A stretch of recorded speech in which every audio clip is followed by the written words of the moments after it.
Hi, everyone. Good afternoon. Thanks to the festival for allowing us to have this conversation, and to all of you here. My name is Camille Ice. I'm the Chief of Global Partnerships and Policy at the Organized Crime and Corruption Reporting Project, otherwise known as OCCRP.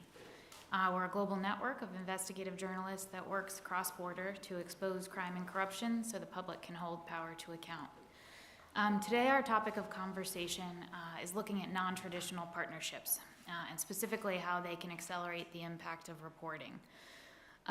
This has been a bigger conversation in this festival, which we're excited to see, specifically the question of journalists and advocates working together.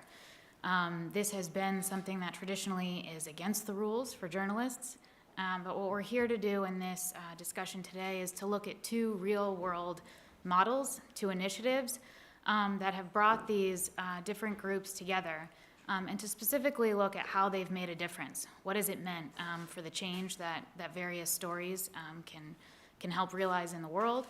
And how can you do it? How can you work this way in ways that help create that change, specifically do not interrupt or get in the way of journalism ethics or maintaining editorial independence?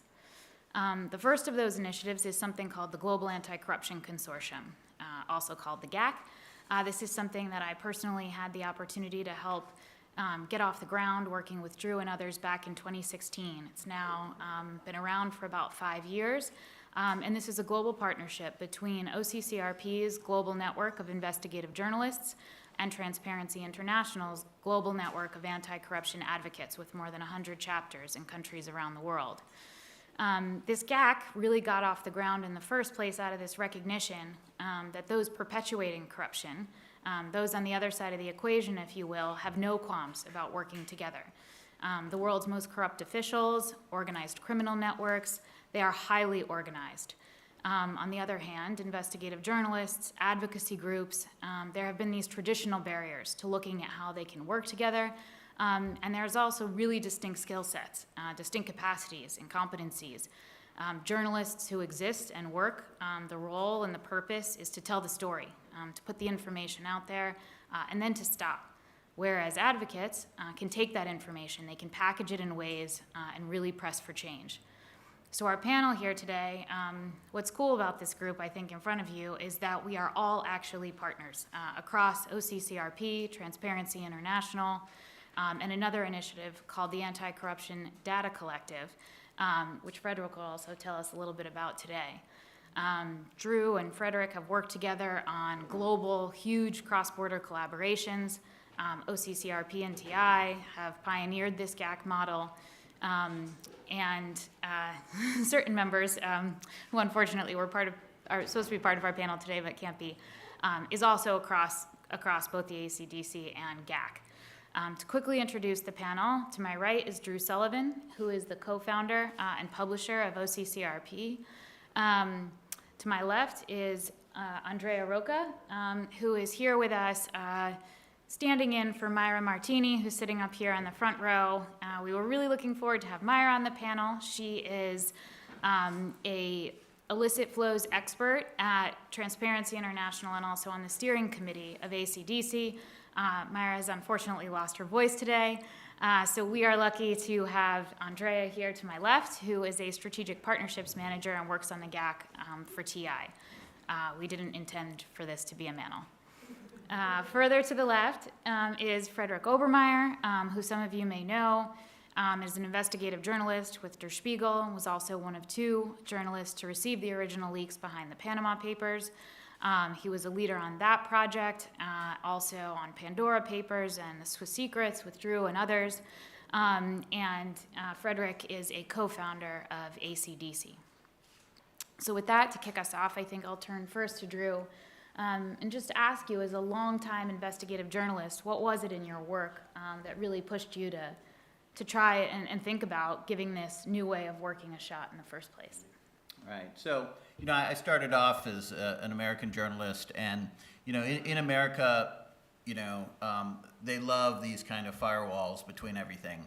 And, journalists always the word was you don't work with activists. They're going to corrupt your journalism. They're going to make you say things you don't want to say.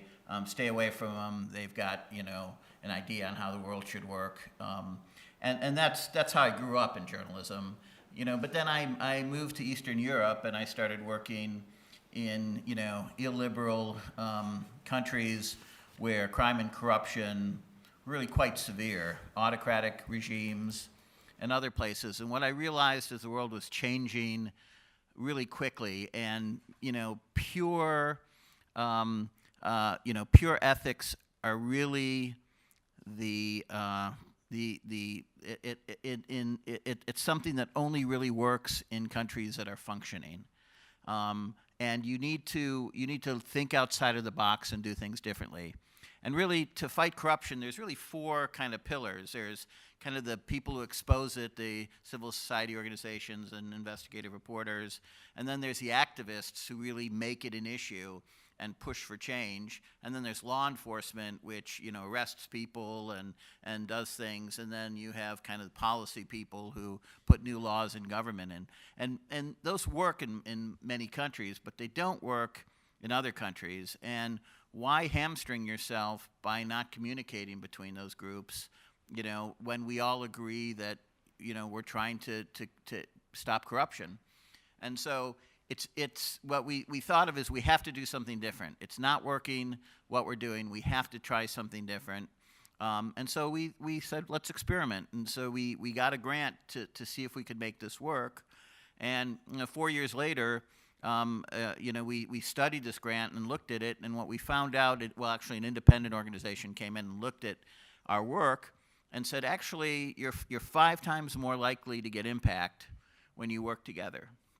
And that was stunning, because it's a hard thing to get impact in the places that we live and work.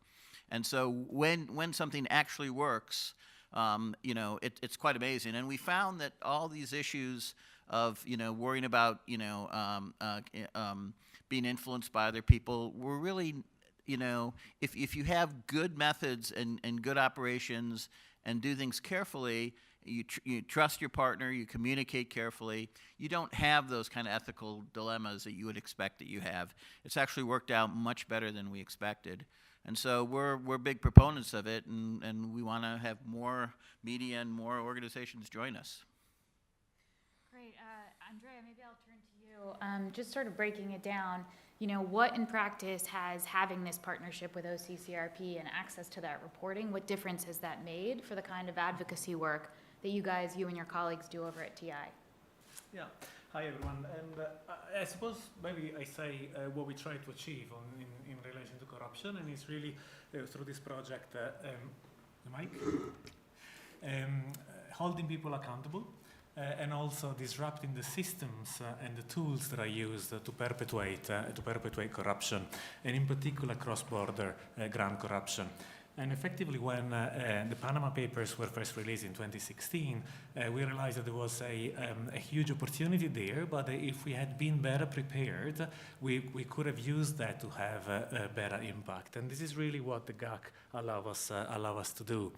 So certainly one benefit on our side is the information sharing, and which is only possible when there is trust, of course, between the two sides, also understanding of the different dynamics and the different ways in which the two sides work. So while we are in a partnership, we are also very mindful that our advocacy is completely independent. We decide which stories we can follow up, what are our priorities there, and equally, of course, on the investigation side, journalists work completely independently. But it's not just how to use the stories for follow-up and how to use it for legal accountability and to address policy issues or normative change, but I feel that this really helps us also contributing to investigations. I think civil society organizations have a lot of expertise. Certainly we have a lot of expertise in anti-corruption issues, and we can support journalists sometimes in making sense of data that they may have, information that they may have, and contextualizing as well their information. And in a way, this contributes eventually to more robust investigations that can help us more. And I give maybe one example. There was a recent OpenLux work around the data from the Luxembourg beneficial ownership register that was scraped and analyzed, and it was because of this collaboration before the publication, going through the data, that we were able to highlight and pinpoint two main flows, two main issues there. One, the role of investment funds that had been perhaps a bit overlooked until then in perpetuating corruption and the money laundering risk that it posed, but also crucially the quality of the information and issues around verification of the data that is included in beneficial ownership registers. And I'd also, if I add the last point, is really maybe an internal issue in the TI movement. As Camille said, we are a diverse movement of 100 different chapters, 100 independent organizations, and not all of them are, I suppose, either able to do investigations or even keen to this approach of using cases to advocate for change and to different type of work. So that partnership also helped us spearheading case-based advocacy as an approach within the movement and maximizing the impact that the publication of a story has to affect change. Great. So over to you, Frederick. Given your work on the Panama Papers, right, this was a huge groundbreaking, explosive investigation, huge for raising public awareness around financial crime. Even, having done that work in the aftermath of that, I think it was 2019, what pushed you to think about getting ACDC off the ground? And maybe if you could tell us a little bit about how it works and why you guys chose to focus specifically on the data piece of it. Well, basically it came out of an assessment of the missed opportunities. When we spoke about the aftermath of the Panama Papers, we realized that there is a lost opportunities. We missed them. The one was we approached civil society groups like Transparency International beforehand, asked their expert for their expertise, but still we were like, we can't tell you anything. But there is something that just in theory, if this company A does mix something with company B, and if there's a nominee shareholder, what would you think? What is your theoretical assessment of it? And we were like, just let's imagine what could have happened if we, for example, would simply have signed an NDA. That's like the lowest thing to do, and then presenting them the real proof that we had in front of us, and then not speaking theoretically, but in practice. But then let's even imagine what could have happened if we had involved them beforehand. Oh, sorry, I'm not used to microphones. I'm a print journalist. Sorry for that one. So.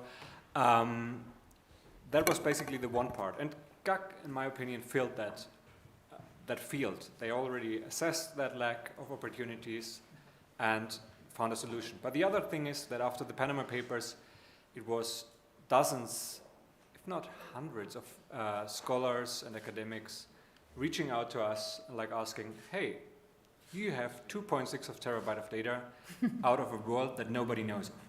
The secrecy world. And we, as academics, we have time, we want to investigate it because we think that can bring change for society, but it also helps future journalists to learn from what is seeing structures, for example. We focused on cases, but on some structures that are of public interest, but not on everything. And they were like, just let's imagine us having access to it. And at that point in time, we had those discussions. I worked at that point for Süddeutsche Zeitung. Still, we made the decision not sharing the data with academics. One reason was source protection. But that was basically the starting point.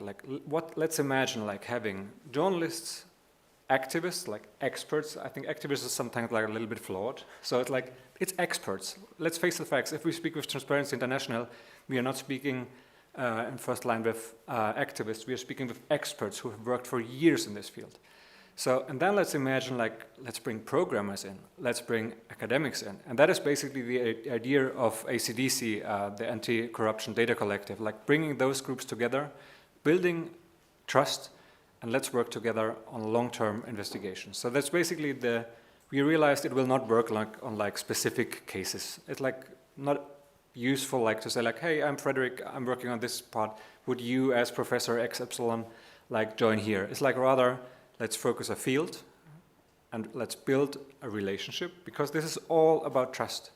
you cannot say like, in general, journalists can work with activists. No, not at all. I would say some journalists can work with some civil society activists, but only if there's a trusted relationship. And we wanted to build this relationship, so and if I speak about we, that's Myra sitting here in the front, unfortunately not being able to speak here.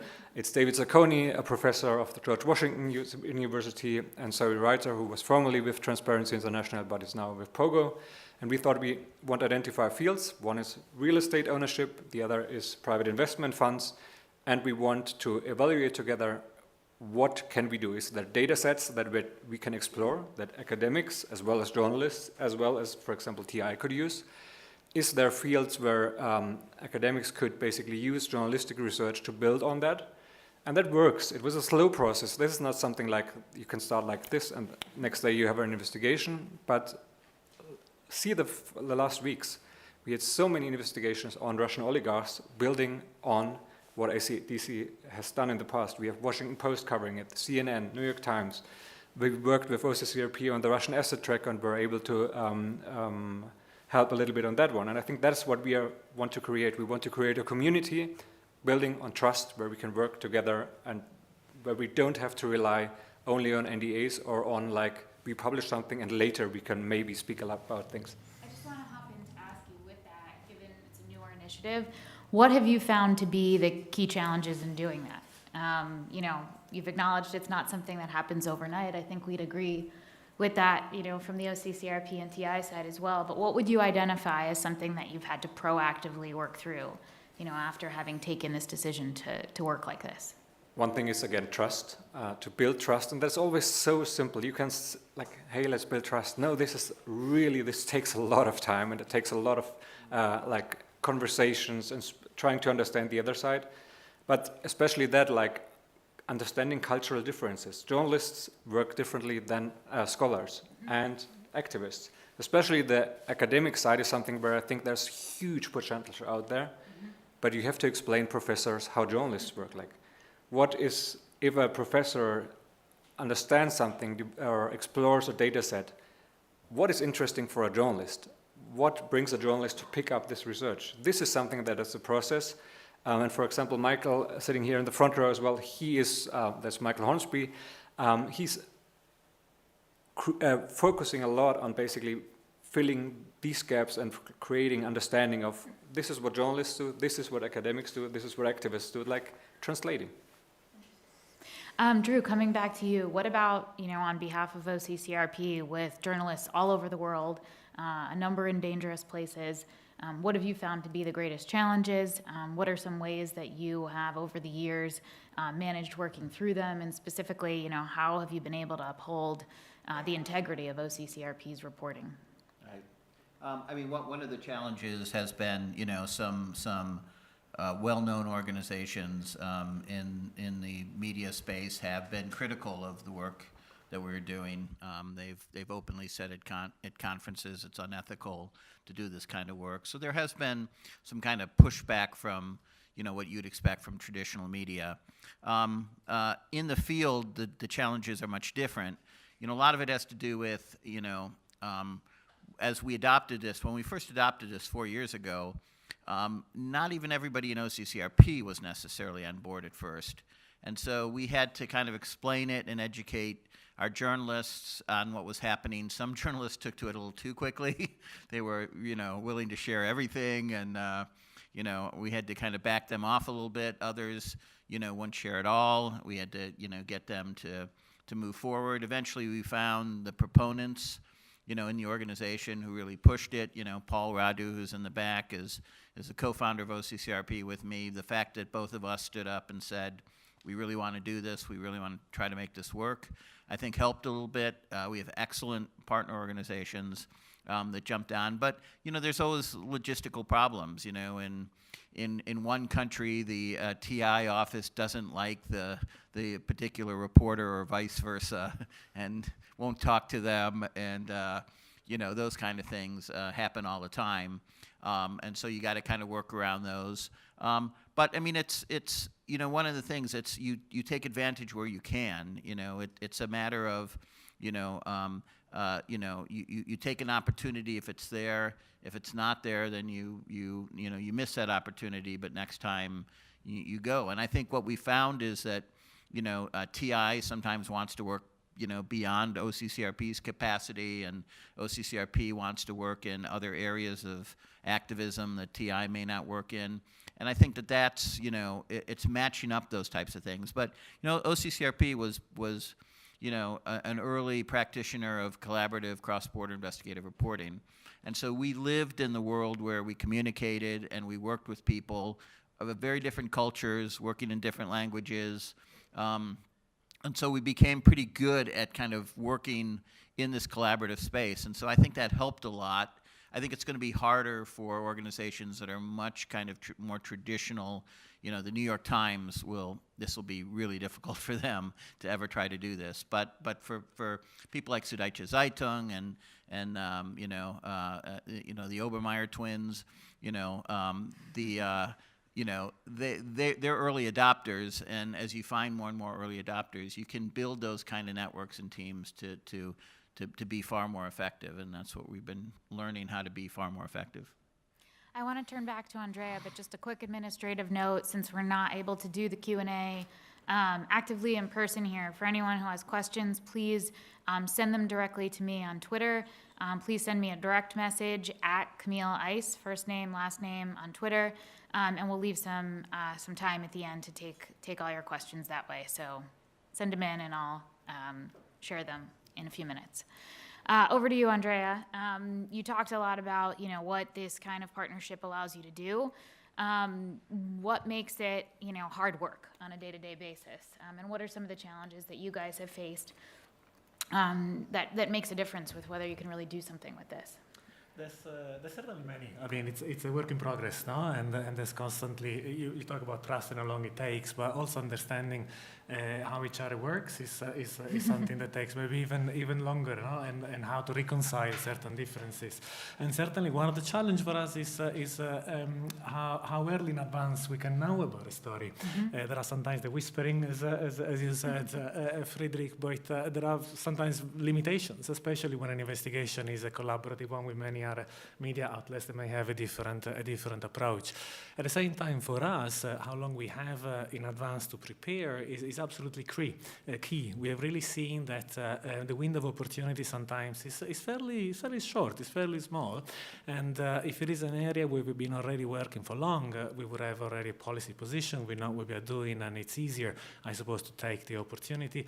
There are also some investigations that highlight new areas where we may have to develop a policy position, and that takes time. So if we don't have that time to prepare, then that affect what we can deliver, what we can do, and therefore the impact that we can have.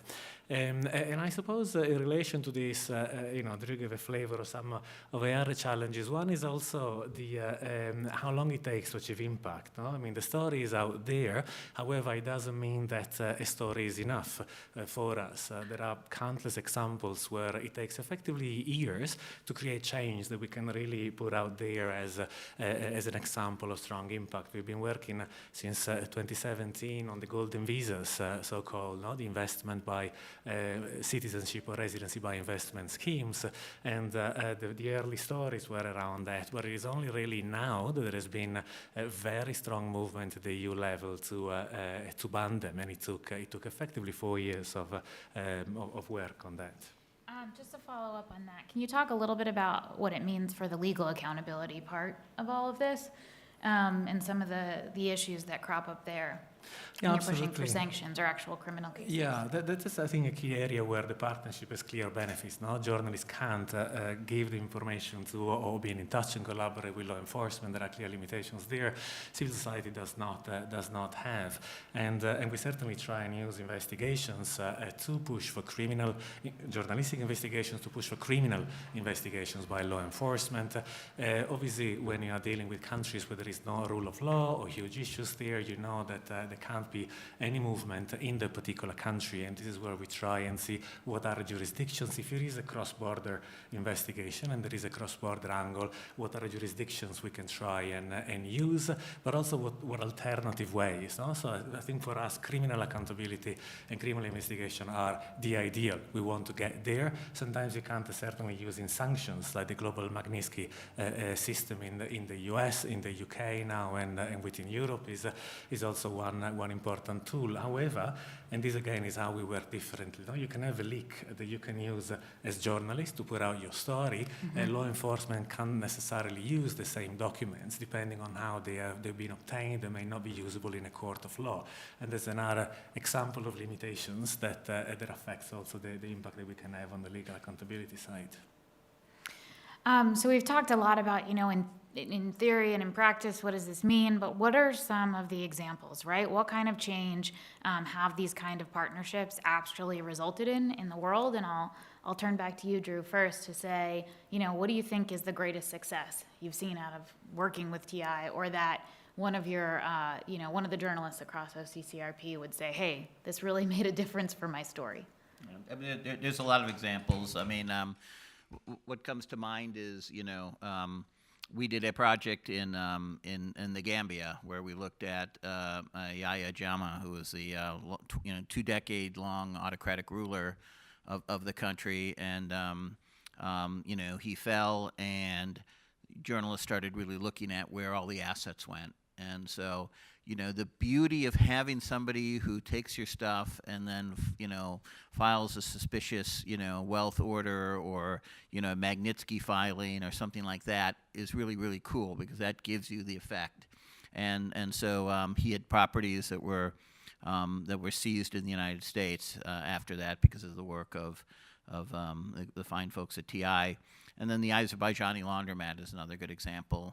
That was a big project where we looked at a floating virtual money laundering machine that was being operated out of Russia and Estonia and Azerbaijan and Lithuania and other places. And a large number of the assets were moving into from the Azerbaijani government into Europe that was used to bribe members of the Council of Europe and other places. And so we were able to prove in the story the bribes, but just because you can prove a bribe doesn't mean things happen. And it was, TI can talk a little bit more about it, but how they did this, but, they were able to really put pressure, on the political system to really make change, and there was change in the Council of Europe. Picking up on that. So you mentioned earlier, Andrea, that the impact coming out of this, it can take years. So I think the Azerbaijani laundromat's actually a really interesting example in that, TI was there. They were at the door of the Parliamentary Assembly of the Council of Europe. With these findings, people resigned because of how they were called out in these findings. The council launched an official investigation. But something that's pretty cool about the Azerbaijani laundromat is that we've continued to see this kind of impact. Years later, there's been the introduction, of new legislation in the UK and otherwise. But Andrea, can you really talk to us just a little bit more about how that works, what that means, and even, just even about a feedback loop in terms of once this data is out there, how it feeds into other projects? Mm-hmm. Yeah, absolutely. Just to say, the Azerbaijani laundromat had clearly that impacted the Council of Europe. There were also criminal investigations in a number of countries of origin of the members of the Parliamentary Assembly. In Germany, there is still one that remains open. There was a trial in Italy. However, we were able to achieve success. There was also an independent panel that reviewed what happened and issued recommendations.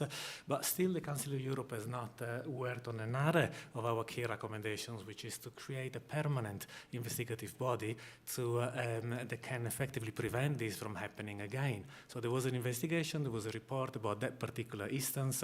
Is now the Council of Europe stronger to prevent this from reoccurring? Not yet. So indeed long work. But the other, I think, good example of how a good investigation and a wide-ranging investigation like that continues to be helpful, I think, is the developments that are happening in relation to anti-money laundering supervision in Europe. One of the key issues that the Azerbaijan Land Rover highlighted really was the weakness within the EU of money laundering supervision.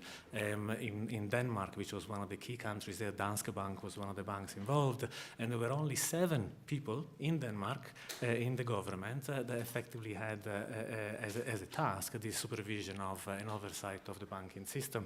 And this was certainly one of the issues that allowed the situation to happen. And with this and with other stories that continue to highlight flaws, we have continued to work on and to call for a EU-wide system to strengthen money laundering supervision. And finally, now effectively last year, in July last year, the European Union has issued a proposal to establish a new EU authority, a supervisory authority of the banking system that would have effectively 2 mandates: supervise the national supervisory authorities, but also with powers, hopefully, if this is approved by Parliament and by the EU Council, of direct supervisions of banks that are particularly high risk. So the investigation now, the laundromat, is already almost 6 years old, and yet we can still use it, I suppose, to advance on these other priorities. Just one quick thing to add to this. The other element that comes into play here is that a lot of these are large projects that include many, many news organizations, which kind of whips up a political furor around a particular topic. So when these big projects come out and there's 40 or 50 or 100 news organizations in it, it really creates a compelling force for change. And I think that really helps TI in the process, because it gives them political coverage. It gives the politicians who are involved in it the political coverage they need. And it just seems that when these big projects come out, they're far more effective at really creating change right now. Let's hope that keeps happening. Frederick, turning back to you, what about you in terms of a favorite success that's come out of ACDC? Has there been work, you mentioned these thematic areas that you guys are working on collaboratively. Is there results that you have seen, progress that you have seen, that you might compare with sort of that frustration you felt after the Panama Papers, and the limits that you saw around that? Well, first and foremost, as you already mentioned, the Azerbaijani laundromat. That's an amazing example, because we still see, I'm coming from the south of Germany, which is maybe in comparison to other countries similar. I would consider it the more corrupt part of Germany. So we do see an investigation still into this particular alleged crime. And I think that's important, because I think without Transparency International, without this bigger group of journalists still focusing, still following up, I think this investigation would have died down already. And I think that's a huge thing. When speaking about ACDC, I think it's especially in those times, we have the time for ACDC, because now everyone all around the world, law enforcement, activists, journalists, are tracing assets. And of course, we worked on assets, we worked on real estate, we worked on private investment funds. Where is the Russian money? Where do Russian oligarchs invest? Which Russian oligarchs do, for example, help in philanthropic foundations in the US? This is something that was laid open.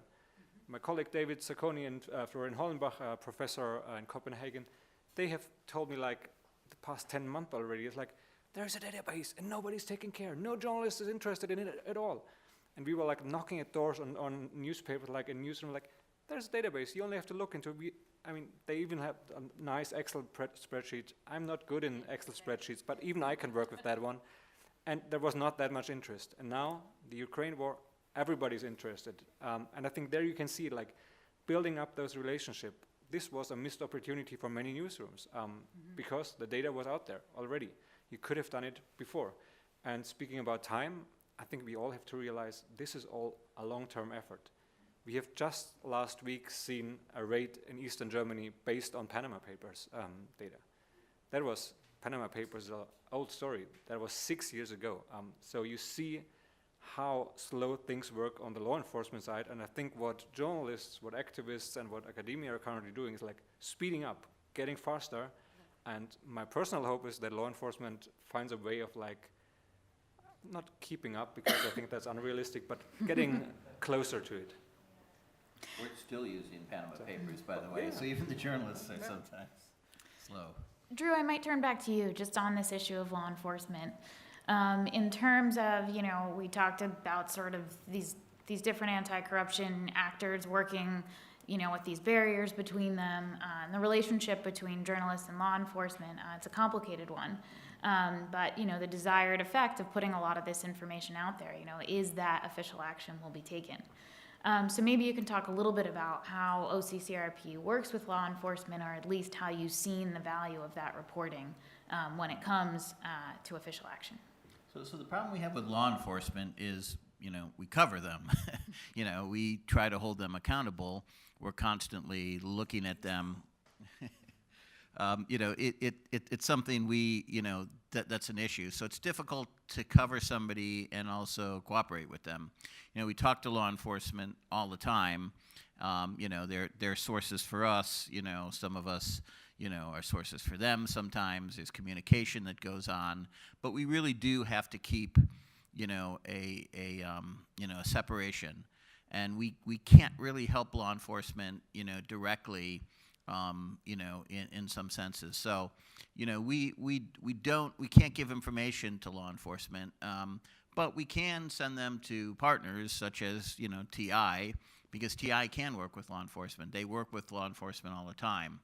And so consequently, you know, it's a way that the communication gets there. You know, in the old days, things worked, but journalists did their story, and then they never shared with anybody. And then civil society would say, great issue, we're going to look at this, and then they don't share it with anybody. And then law enforcement says, we're going to start subpoenaing people, and they don't share it with anybody, you know. And policymakers say, oh, we really need to change the law, and they don't have any of the information, you know.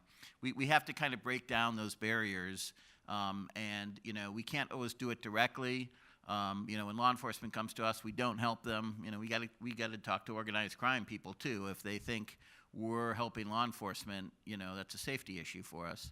But, you know, if policy people and if the activists and others can work with law enforcement and they have access to some of the information and they've worked on these stories and they've lended their investigative capacity, the fastest area of growth of investigative capacity is not in investigative reporting. It's in civil society organizations, you know, which are forming in great numbers, and are, you know, organizations like Bellingcat is a good example. You know, they're not a traditional journalism organization. They're an activist organization that does information. And so there's all these new hybrids coming out, and some of them can communicate and some of them can't. But if we share, then in the end, the information gets to where it needs to get to. People and keep their ethical standards, and the world benefits. And so that's kind of our philosophy on it. Just to add, the way law enforcement works, they have to do their own investigation, right? It needs to be an official investigation. But the fact that these stories are out there in the first place is all the more reason, and they have leads, right, to go do this work in the first place. They know the answer, and now they just have to do the investigation to get it. But they've seen the documents, which are printed in our stories, or they're in the reports by TI, and so it makes it a lot easier for them to move, and actually move quickly, because they can have that kind of information that leads them to believe this is happening, which means they can arrest people. We also, at OCCRP, talk a lot about how corruption is inherently cross-border. And by nature, law enforcement needs to stop at the border, whereas our investigative journalism network, and a number of you out here in the room, you can cross borders. You can move more quickly. You can get information from trusted partners.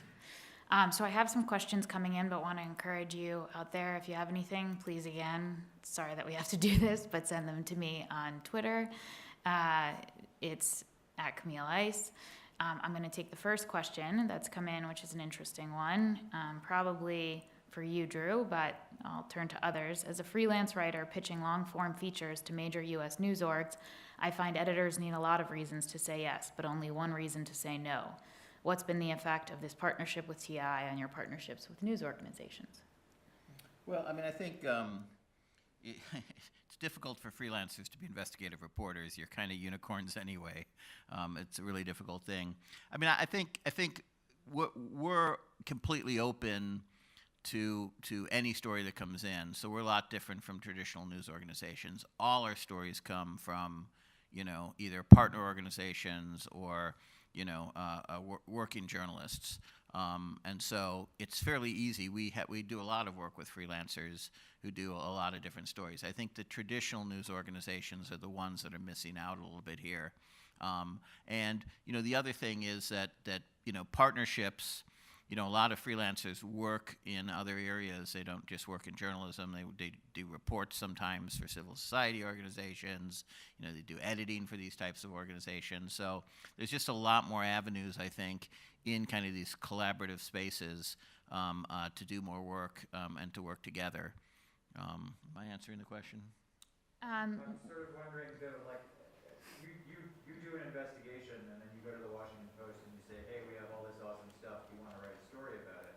Are they now saying, you're too activisty? So, some do, yeah. I mean, even in the Washington Post, if you go to Jeff Lean, the investigative editor, he might say, you're too activisty. But if you go to, somebody else there, they're going to say, they're all going through this change now, too.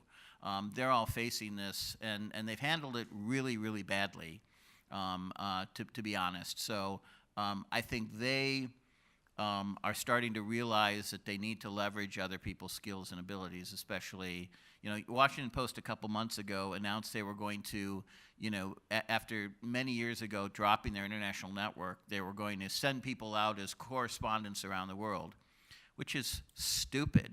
It's just stupid. There are so many organizations out there that are better, cheaper, faster, and you got to build relationships with them. Because, the reporters, our reporters in Hungary, are much better than anybody the Washington Post can send there because they know things. So you have to kind of embrace this collaboration. You have to embrace the fact that things are different. You have to embrace the fact that the rules have changed in the world. And you can still do it ethically and to the standard that you want because the systems are open. We share information, but you go back and you write your own story. I think they're the ones.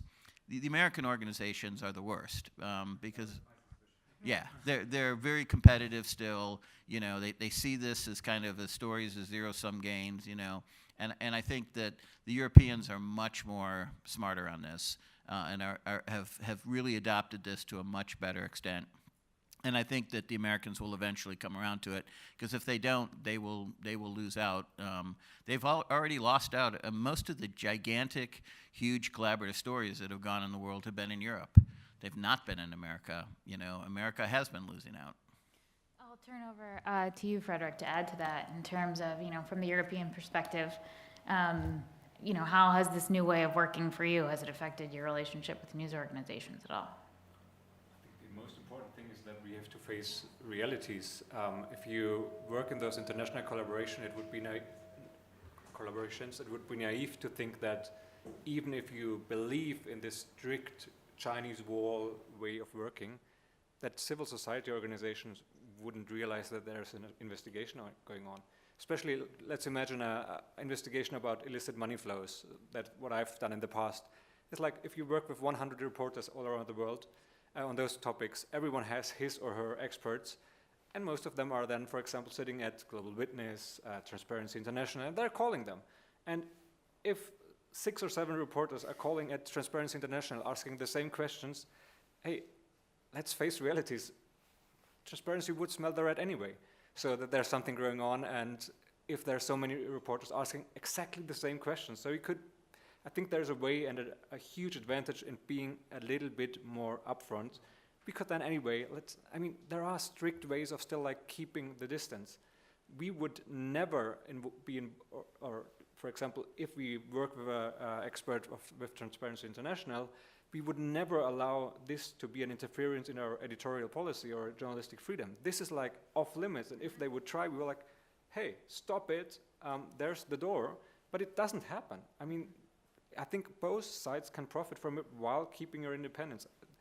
Because on the other way around, I wouldn't give recommendations to Transparency International of how they should do policy work. Mm-hmm. That's their business, that's what they do, but that's not my business. Great. So another question, a practical one.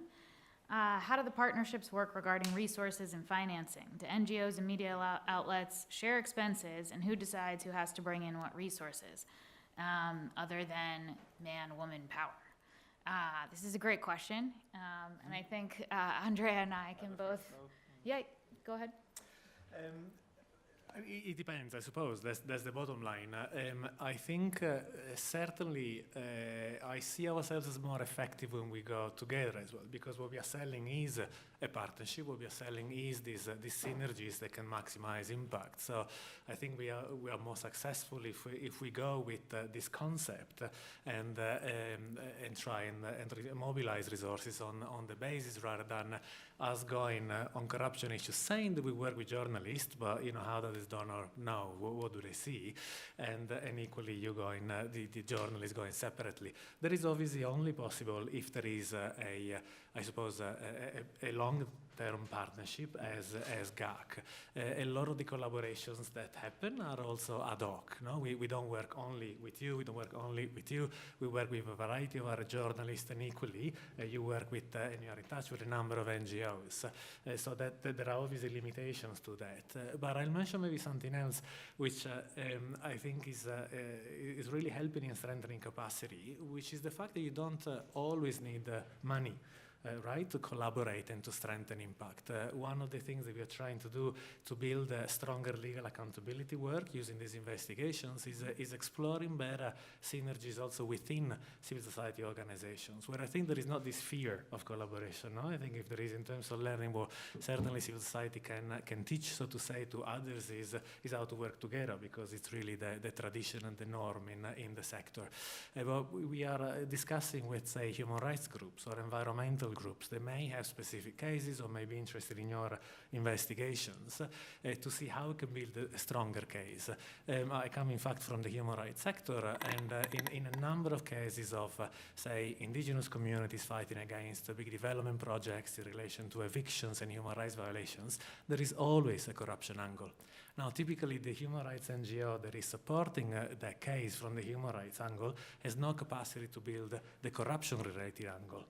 So another example where the synergies and bringing together groups, even without resources, our keeping ours and the other group keeping theirs, can lead to good collaboration and stronger results. I would just add on the financing piece of it that the collaboration is, the focus of our talk today and the focus of our partnership with TI, but working in this way, it doesn't mean that you're not doing the core work that each of these organizations do on their own, right? So for OCCRP, our fundamental mission is exposing crime and corruption. It's doing that reporting. It's being able to support our global network with all the services and data tools and digital security, trusted partners around the world. And you still need to go out and be able to raise resources for that core work. And then at the same time, you can bring to that conversation that in terms of, we talk about our metrics and impact in terms of increased accountability. That is our primary selling point at OCCRP, that more than $7.4 billion in illicitly acquired funds have been returned to the public sphere because of reporting. Our reporting has contributed to those returns and those seizures. That, has to stand on its own as a message, but then we can go in and tell supporters, tell potential donors, that we're also open to working in this different way, that we see what activists and advocate groups, experts can do with these kinds of findings that journalists can't, that we recognize that reality, and we're gonna try something a little bit different. We're gonna invest in this partnership with TI because we want those stories to go further than they could on their own. And then when we present that together, a donor yesterday on a panel somewhere, when asked about something related to this, said, when I ask a journalist, what's the work you're most proud of? What's the story you're most proud of? They always turn to something that resulted in something else, where someone was put away, there were bank fines, etc. So I really think, this message of what difference the work makes in the first place is what really resonates in terms of building support for your work. The fact that you're open-minded, you see the world that you're living in right now. But also donors recognize that resources are limited. So I think they're open to the idea that, you're going to take some of the pie, you can work out with your partners. What do you actually need to do to make this work? What kind of resources does that require? And this actually leads us into another question that we've received, which is just about the future of this kind of work and the future of this particular initiative. Turning here, pointing back to your comment earlier, Drew, about TI and OCCRP looking, to see how other organizations can be part of the GACC in particular, how maybe these two initiatives could collaborate going forward. The question is, do you have any specific criteria or something that you're looking for? Are you open to other organizations being part of this? So I'll just kick this off to let you guys know that we've actually done a good bit of work trying to think about this. Even these two organizations figuring out how to work together, when you could share information, how do you keep people safe? What's the right entry point for asking questions and soliciting the expertise, right, of Myra and Andrea and other experts. This took years, right, to figure out how to do this back and forth. But I would say with the GACC in particular, we've done a lot of work together with TI to really look at what, given our geographic coverage, given our substantive coverage, the themes, the issues that we look at, where do we have some gaps? Where would it be helpful? What part of the world do we need partners? Where could we have local partners or even global partners that are covering other aspects of corruption? And the whole point of thinking about how we might scale this is just so that there can be more impact, so that more groups can do more with this kind of information. Resources is part of that equation, of course. We recognize what we're trying to do now is do more of this ad hoc collaboration, in part because it takes so long for these groups to figure out what's in this, how does this align with my core mandate. There is a lot of natural overlap. At the same time, as we work to pull in some of those additional resources, we would love to see who could play key roles and fill some of these key gaps in a larger GACC. I'll turn it over to you guys now, maybe to talk a little bit about, is ACDC sort of a locked initiative? These are the participants that are there right now. I know we from the GACC side are looking forward to sharing notes on how we can pursue some of this together, but part of it, of course, is also having more media organizations to partner with, generating more investigative content that a wider group of NGOs can really use. Well, basically, ACDC is very open, so it's like whenever you want to work with us, reach out to us, but don't expect something to happen like within a week or so. It's like really communicating, can we find common ground, common projects. So for example, if you're interested in private investment funds, let us know, because that's something where we're working on. If you're interested in real estate ownership, reach out to us. We are currently thinking about the next topics, because now we have reached a level where we think we can evaluate or explore new grounds. If you have ideas, reach out to us. Even I know this is a rather journalistic audience, but if you know academics that are working in this field that might be interested in working with us, spread the word. This is not a closed job. We really believe in collaborations, not only among journalists, but really across all those different groups. And we are happy to work with all of you. Can we just copy your Sure. answer? And Oh, no, I mean, I think certainly on our side there are not the ethical issues, right, that we've been talking about. And again, civil society, I think, there has a tradition of collaboration. So there is certainly interest and openness in working with both with other NGOs as well as with other investigative outlets. And this is already happening, no? I mean, I mentioned what we are trying to develop also with synergies with the human rights sector, but with several GACC of your investigations on the Mukula trade, for example, in Africa, of Rosewood.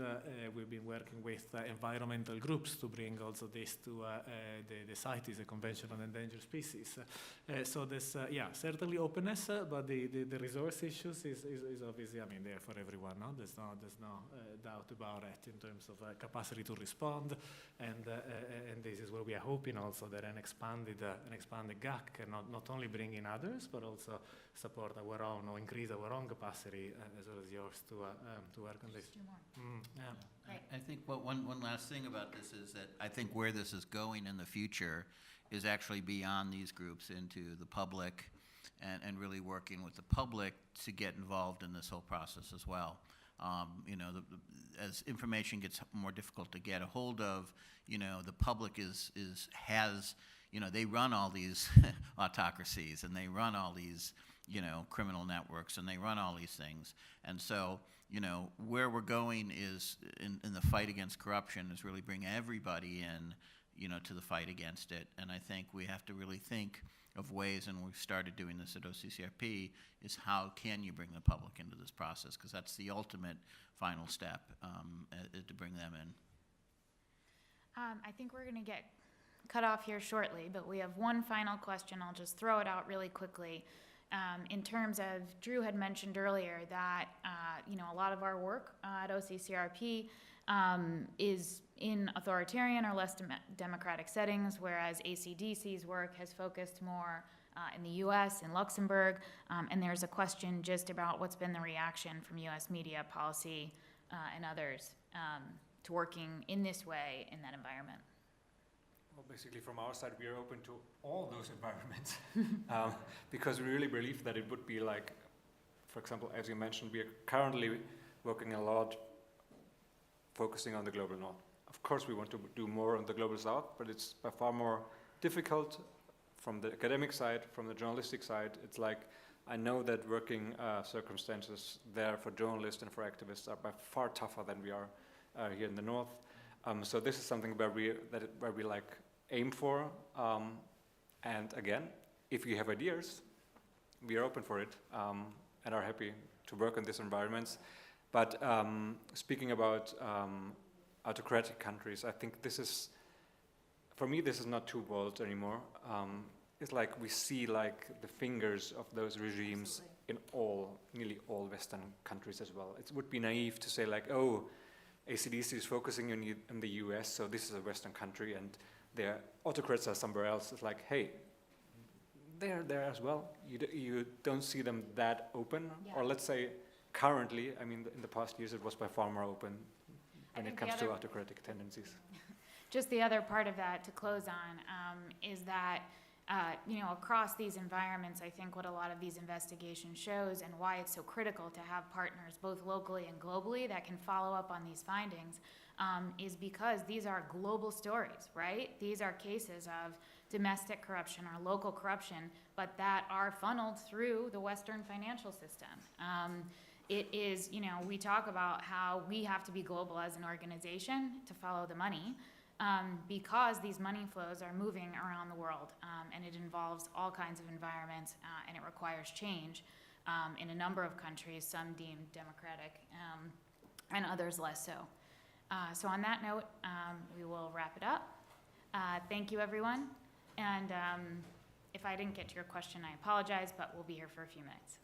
Thanks. Thank you.